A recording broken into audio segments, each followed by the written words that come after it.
Amir avtosavdo kechki bozorda sizlar uchun ideal holatda yaxshi Lacetti mashinasi kelib qoldi akalar. 2010-yil 3-peysi avtomat korobkasi bo'ladi. 1.8 motor, korobkasi 1.6 ekan akalar. Mashina holati zo'r holatda turibdi. To'rtta yaxshi Gentra diski yumshoq balolar qo'yilgan, balolar ham yaxshi holatda. Salon qismini ko'rishingiz mumkin.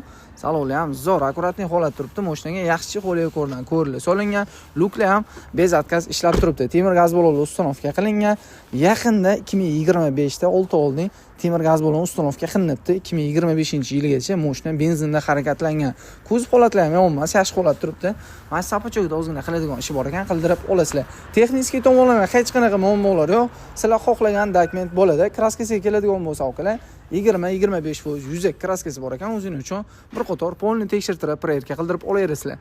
Narxini okalasizlar olib maza qilishing uchun okamiz bilan tortishib bo'ladigan narxida aytdilar. $5650 baholanadi. Bemalol telefon qilib barak qilishingiz mumkin akalar.